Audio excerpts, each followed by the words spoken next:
Ang kwentong ito ay hango sa totoong buhay.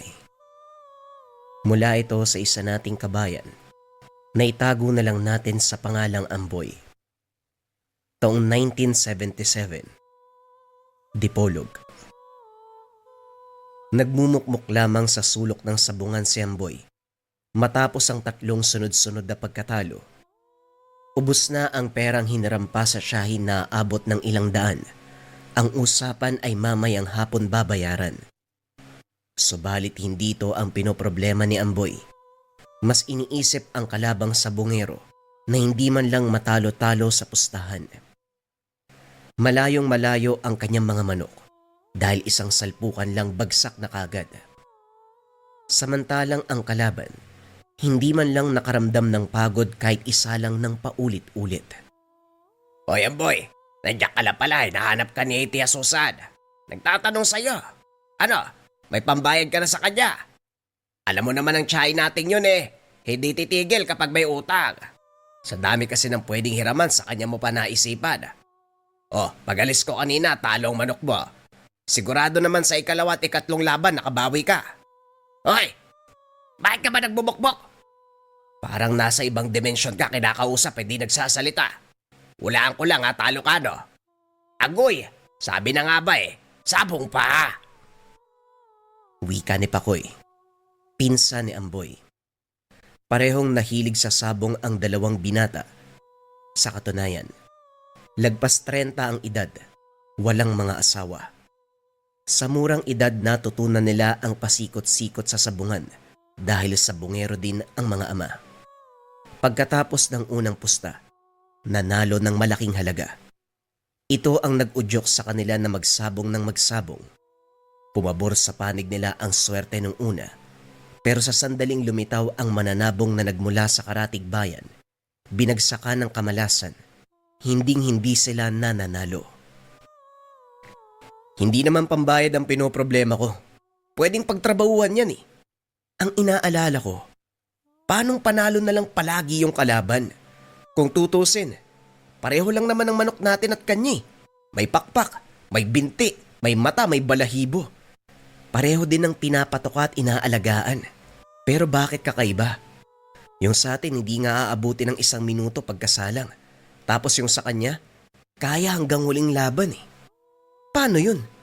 Sinong Diyos ang hingian ng basbas para swerte ng ganun? Makasamba nga rin, baka sakaling makabawi. Wika ni Amboy. Pareho pala tayo ng iniisip, insan. Noon pa man nagtaka na ako sa sabungerong yan eh. Isipin mo, magmula nung araw na dumating siya dito sa bayan natin, lahat ng magagaling sa panabong dinali. Hindi lang ikaw yung nagtataka, no? Lahat naman tayo dito eh. Wala talaga 2 panabong na lang ang natira sa bahay. Aabot sana ng 12 kaso natalo eh.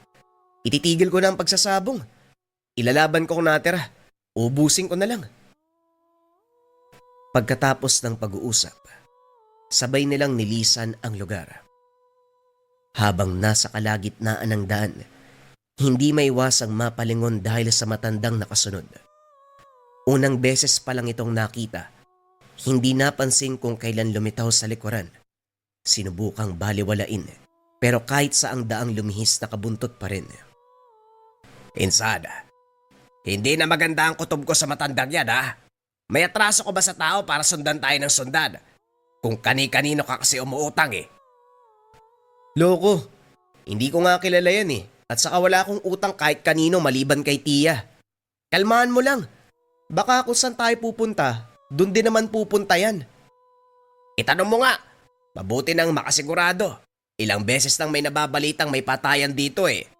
Kadalasan sa bungerong nadadali. Tanungin mo para mawala tong kaba ko.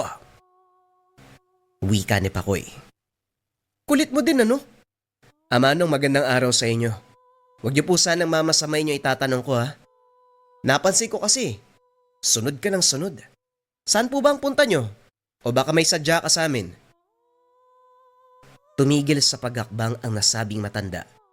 Tumatawang humarap sa kanila. Bago ko sagutin ang tanong, tawagin niyo ako sa pangalang Tatang Inso. Sa katunayan, ikaw ang boy ang sadya ko. Ang bibilis nyo kasing lumakad, kaya hindi ko magawang makasabay. Tahimik na lang ako na sumunod. Wika ni Tatang Inso na mas lalong ipinagtaka ng magpinsan, lalong-lalo na si Amboy. Ang sabi mo kanina wala kang atraso kahit kanino. Tapos ikaw yung sadya ng matandang to. Insan, ano bang pinasok mo gulo? Iho, maghulos dele ka. Walang atraso sa akin si Amboy. May gusto lang akong linawin sa batang ito. Isa kang sabongero ano? Sabongero na matapos makatapat ang dayong mananabong, sunod-sunod na ang pagkatalo. Nakarating kasi sa akin na maayos naman ang kondisyon ng manok mo. Pero luging-lugi pagdating sa bakbakan.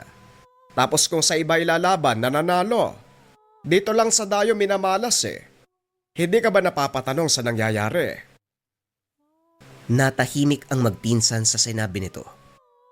Nagkatinginan. Hindi inasahang alam nito ang buhay sa bungero ni Amboy. Manong, Tatang Inso pala. Paano nyo nalaman yung tungkol dyan? Sino nagsabi sa inyo? Hindi ko kasi kayo kilala. Nakakagulat na malaman na may estangherong alam ang pagiging sabongero ko. Muling tumawa ang matanda. Naganap ng mauupuan sa tabi ng daan. Sinundan lamang nila ito ng tingin. Walang mali sa manok mo, Amboy. Sadyang madaya lang ang dayong kalaban. Paano ba kasi? Sa halip na panabong, ibang nilalang ang isinasalang. Walang laban ng anumang uri ng panabong sa ganitong halimaw. Kaya palagi kang natatalo kapag ito nakakarap. Muling natahimik si Amboy. Nakatitig lamang sa matanda. Si Pakoy naman na nasa tabi. Hindi maiwasang suriin ito ng tingin. Parang baliw naman yata ang isang yan, Insan. Pansin mo ba ang sinasabi halimaw daw? Ano raw? Ewan, halika na nga. Baka naghahanap lang yan ng makakausap tapos ginagawa lang tayong katuwaan. Wika ni Pakoy na sinang-ayunan ni Amboy. Walang paalam na tinalikuran ng dalawa si Tatang Inso. Sa kabilang banda, hindi maiwasang mapaisip ni Amboy sa mga sinabi ng matanda. May parte sa kanya na gustong paniwalaan, subalit naguguluhan sa sinabi nito patungkol sa binanggit na halimaw. Isa pa, bigla na lamang itong lumitaw at nagpakilala. Mas malalim pa sa iniigib kong balon yung iniisip mo ha. Ano problema? Ano pa nga ba? Yung matanda na nagpakilalang Tatang Inso. Iba siya kung magsalita eh. Sino ba yun? Kakaiba talaga magsalita kasi baliw. Tignan mo nga yung itsura nun. Kulang na lang maging taong grasa eh. Hindi man lang nakapaghilamos ng muka. Mas mahaba pang balbas kaysa buhok tapos nangangamoy lupa. Hindi yata nakaligo eh. Huwag mo nang pansinin. Nagmamagaling lang yung taong yon. Nga pala, tuloy ba bukas yung sabong mo? Anong ilalaban mo? Yung natirang manok na lang ano? Oo. Total, 2 na lang yung natira. Kapag naubos, titigil na ako. Tumigil ka na rin. Wala na tayong mapapala sa buhay na ganyan. Talo tayo palagi eh. Paano kaya kung dayain natin? Sa kabila tayo pumusta. Sigurado naman na talong manok natin kaya diskarte na lang. Ang laki na ng perang nawala sa atin tapos nakakasawa ng maging talo palagi. E di kung ganun ang gagawin, may mauuwi tayo, di ba? Hoy, baliw ka ba? Mandadaya ka para manalo. Kaya minamalas tayo kasi ang sama ng iniisip mo eh. Tumino ka naman. Hindi ka na nga nakakatulong kung ano-ano pa yung sinasabi mo dyan. Ikaw na nga tong binabagyan ng swerte, inaayawan mo pa. Ibang klase ka rin ah. Kaya magtiis sa kamalasan. Bahala ka nga sa buhay mo. Basta gagawin ko kung anong naisip ko. Tignan na lang natin kung di ka mainggit. Napabuntong hininga si Amboy sa sinabi ng pinsan. Iniwanan niya ito at nagtungo sa likod ng bahay upang tignan ang natitirang manok na panabong. Isasalang ang mga ito bukas sa magaganap na sabong sa kabilang barangay. Huling alas ko na kayong dalawa. Kung matatalo wala na. Ay nako, bakit ba kasi palagi na lang minamalas eh? Hindi ko tuloy maiwasang maniwala sa sinabi ni Tatang Inso na hindi ordinaryong manok yung nakatapat na mga kapatid nyo. Paano namang hindi? Kung titignan manok lang naman. Ewan ko, Basta, ubusin niyo ang mga patoka dyan kasi bukas huling laban niyo na. Wika ni Amboy sa mga panabong. Napapitlag nang lumitaw si Tatang Inso. Lumabas sa likuran ng kulungan ng manok. Hindi naman mahirap paniwalaan ang mga sinabi ko ha. Hoy bata, bakit ayaw mo bang maniwala? Matutulungan pa naman sana kita, pero ayaw mo eh. Eto naman si Manong. Hindi ba iniwan ka namin dun sa daan? Paano ka nakarating dito? Iho, kapag gusto kong tulungan ng isang tao, madali kong natutunto ng kanyang tahanan. Ano? Naniniwala ka ba sa akin o hindi? Dalawa na lang ang panabong mong manok. Wala ka bang balak na babawi sa lahat ng talo mo? Wika ni Tatang Inso. Napakamot sa ulo si Amboy. Naguguluhan kung pakikitunguan si Tatang Inso o babaliwalain. Sa huli, si Pakoy ang kumausap. Dumating siya sa lugar at nagulat nang makita ang matanda. Anak ka ng manok! Nandito ka na naman, Manong! Hindi mo talaga titigilan ng pinsan ko, ano? Huwag niyo na pong ipagpilitan yung sinasabi niyong halimaw. Kasi parang ikaw pa nga po yung hindi tao eh. Bastos ang bibig mong bata ka ha? Pasmado. Huwag kang magulo. Si Amboy ang gusto kong makausap, hindi ikaw. Mukha kang unggoy. Tumabi ka nga dyan. Nainis si Pakoy sa sinabi ng matanda. Sasagot pa sana, pero pinigilan ni Amboy para hindi na humaba ang usapan. Manong, pasensya ka na sa pinsan ko ha. At pasensya na rin po kayo kung di ko kayo mapapagbigyan. Napaka-imposible kasi ng sinasabi nyo eh. At isa pa, hindi naman namin kayo kakilala. Bigla na lang kayong lumitaw. Mas mabuti po siguro kung bumalik na lang kayo kung saan kayo nang galing. Mauna na po kami. Iniwan nila sa likod ng bahay si Tatang Inso. Parehong napailing dahil sa panggigiit nito. Ikaw, Insan, huwag ka talaga maniniwala sa ganyan lalo na sa panahon ngayon. Hindi natin alam kung ano ang tumatakbo sa isip ng tao. Malay natin, kakutsaba ng dayong sa bungero at baka hindi lang manok mo ang madali, pati ikaw madamay na. Oo naman pinsan, hindi ko lang maiwasang maisip yung sinasabi niya. Parang may katuturan din kasi. Nakita mo naman kung gaano kabangis yung manok ng kalaban. Parang hindi normal ang atake. Isang salpukan bagsak agad ng katapat. Basta, huling sabong na bukas ha. Hindi na ako magsasabong uli kapag natalo yung natirang dalawa. Pagsapit ng gabi, sinuri nila ang mga manok na isasabong. Sinigurong nasa kondisyon ng katawan at galaw para sa laban kinabukasan. Makalipas ang ilang sandali, pumasok na rin ang tahanan dahil lumalalim na ang gabi. Makaraan ng ilang minuto, napansin ni Amboy na parang may tao malapit sa kulungan ng manok. Hindi ito bago dahil palaging nangyayari sa tuwing binabalak isa lang ang mga alaga.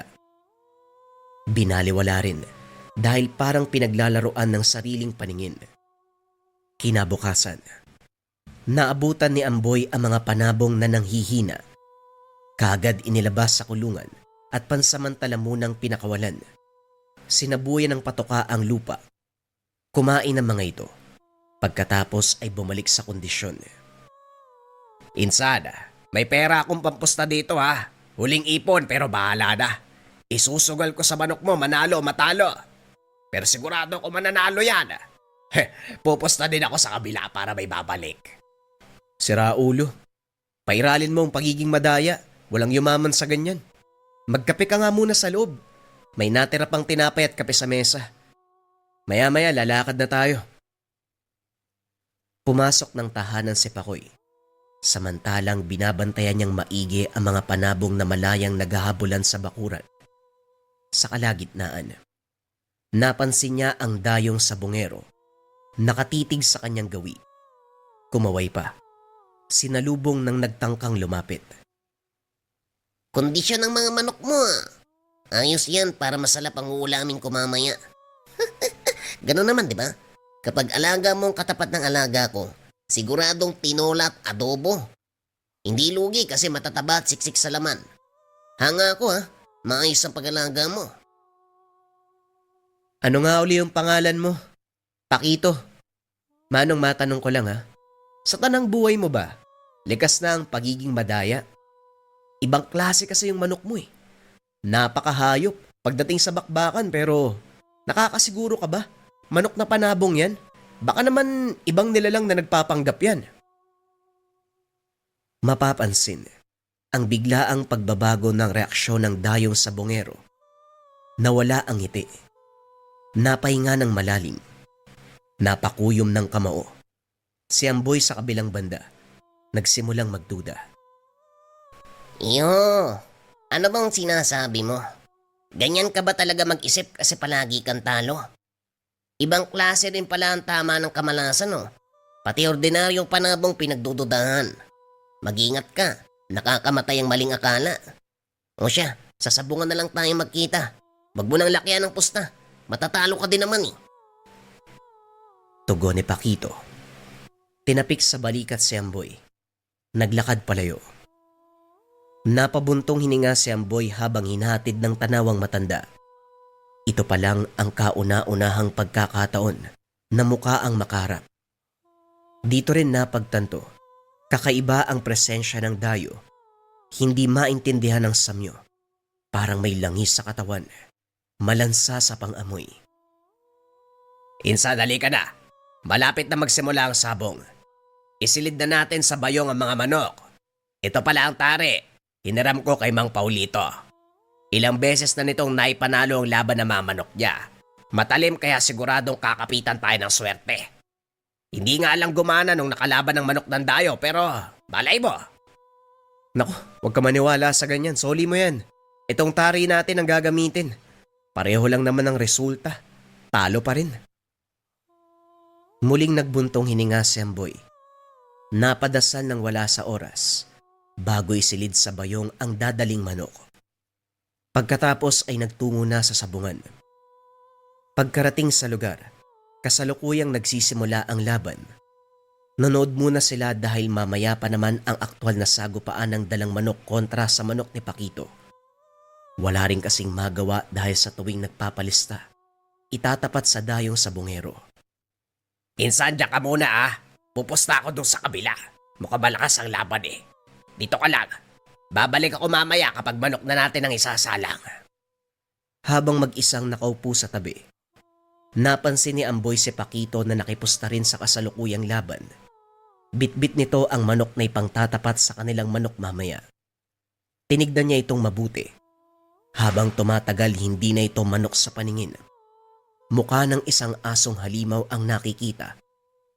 Paulit-ulit na kinukusot ni Amboy ang mga mata at binalikan ng tingin. Ganon pa rin. Kaagad ding nag-iwas nang mapansin siya. Pagkuway dali-daling lumipat ng pwesto. Nagulat pa sa biglaang pagtabi ni Tatang Inso. Mukhang gumana yata ang orasyon sa'yo para malaman ang katotohanan, ano? Alam ko, unti-unti kang naniniwala na hindi ordinaryong manok ang hawak ng dayong sabongero. Huling laban mo na ito, hindi ba? Bakit ayaw mong isugal ang tiwala sa akin?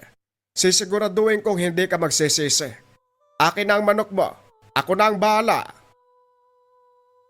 Kinuha ang bayong. Inilabas ang manok. Hindi nakapalag si Amboy dahil ang utak ay nasa nakitang mukha ng panabong ng dayo. Paulit-ulit na bumabalik ang mukha ng asong halimaw sa isipan. Namalaya na lang niya ang paghagod ni Tatang Isko sa pakpak ng manok.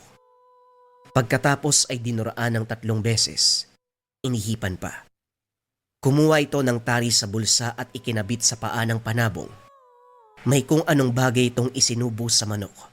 Dito na siya umalma. Kalmahan mo, bata. Mutya ng sili ang inilagay ko sa bibig ng manok mo. Huwag kang mag-alala. Hindi ito nakakalason. Nasa bibig lang naman hindi malulunok. Ito ang magbibigay ng lakas para talunin ang kalaban. Magtiwala ka sa akin. Ihanda mo ang iyong sarili dahil babagsakan ka ng galanting swerte. Magkano bang ipupusta mo? Lakihan mo para walang pagsisisi. Hindi nakasagot si Amboy dahil tinawag ang kanyang pangalan para sa labanang magaganap. Ibinigay na ang manok pati ang pusta. Nang maalala ang sinabi ni Tatang Inso, lahat ng perang nasa bulsa, isinugal. Hindi dahil sa naniniwala siya sa matanda. Ang nasa isipan, ito na ang huling sabong. Teka, nananaginip ba ako? Panalo! Panalo ang manok namin! Wika ni Pakoy. Saka lang bumalik ang ingay ng sabungan. Tuwang-tuwa si Amboy, kahit hindi pa rin makapaniwala sa biglaang kaganapan. Napatalon sa saya. Sa kabilang banda, kinuha ni Pakito ang manok niya. Sinuri ang kabuuan lalo na ang tari. Hindi matanggap ang pagkatalo. Malinis ang tari. Wala namang nilabag na batas ang naganap na laban, kaya akin ang manok. Pag mo nang hawakan yan, hindi naman yan sayo eh. Kunin mo yun oh, yung patay, yan yung alaga mo eh. Wika ng sentensyador. Binawi nito ang manok at binigay kay Amboy. Hindi may tago ng dayong sabongero ang galit. Sinamaan ng tingin si Amboy. Lalapit na sana kaso biglang umatras nang mapansin ang presensya ni Tatang Inso. Dali-dali nitong kinuha ang walang buhay na panabong at saka umalis. Sabi ko sa inyo eh, magtiwala kayo. Paminsan-minsan lang akong naawa sa tao kaya samantalahin nyo. O paano ba yan? Panalo kayo. Itinapat nito ang palad sa tuka ng manok. Kusang lumabas ang pinasubo. Kung susuriin, isang batong maliit na hugis sili. Manong, hindi ko alam kung paano kayo papasalamatan pero maraming salamat po talaga ha. Kung hindi dahil sa inyo malamang, naisaan ako ng Pakito na yun eh. Tama ka po talaga. Hindi ordinaryong manok yung nilalaban niya eh. Ano po bang tawag sa nilalang na yun? Tatapatin na kita.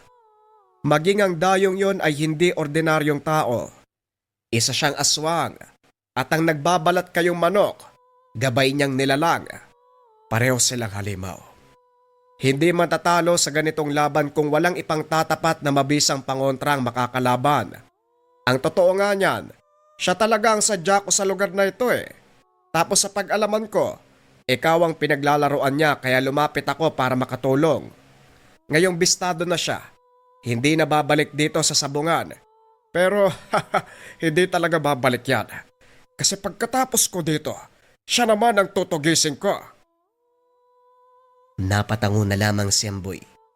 Hindi alam kung ano ang isasagot. Wala namang naiintindihan sa sinasabi nito.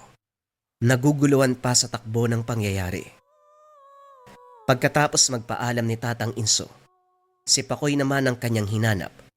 Nabutan nitong nagmumukmok sa tabi habang kagat-kagat ang walang laman na pitaka.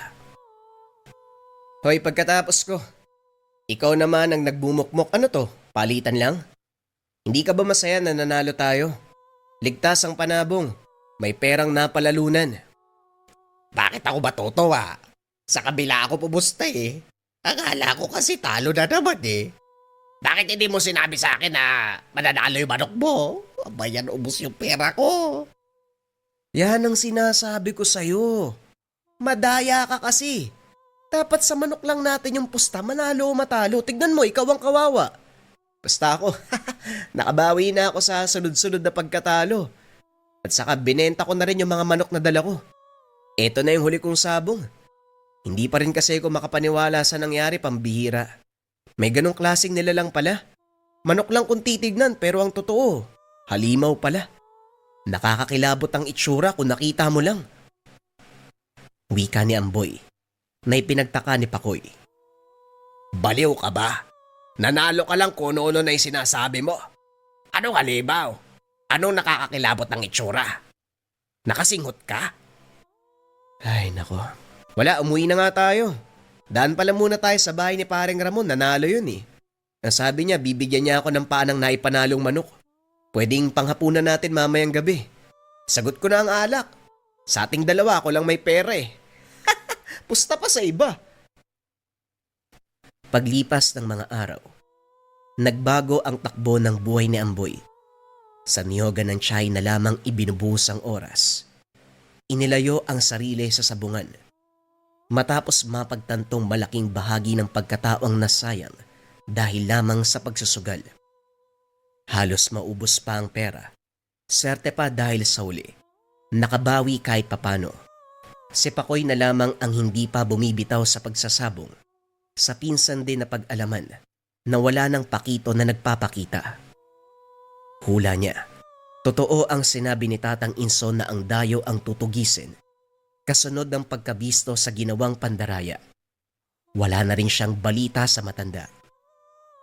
Sa kabila ng lahat, laking pasasalamat ni Amboy sa pagligtas si Tatang Inso sa huling pagsalang sa sabungan. Malaki ang naitulong ng huling pagkapanalo. Nabayaran ang lahat ng utang. Nakaipon ng kaunti. Kaso nga lang, may tanong pa na hindi nasasagot. Sino nga ba talaga si Tatang Inso? Sino ang tumulong sa kanya? Bakit biglang dumating sa lugar? Sino ang matanda na nagbigay ng mutya ng sili sa manok na panabong? Maraming salamat sa pakikinig ng kwento mga kabayan. Kayo ba, may ganitong karanasan ba kayo? Yung tipong may nilalagay sa bibig ng manok o sa parte ng katawan ng manok para lumakas sa sabong? Kung meron man mga kabayan, huwag kayo mahiya na magbigay ng komento sa ating comment section. Nga pala, meron pa tayong upload mamayang 8:30.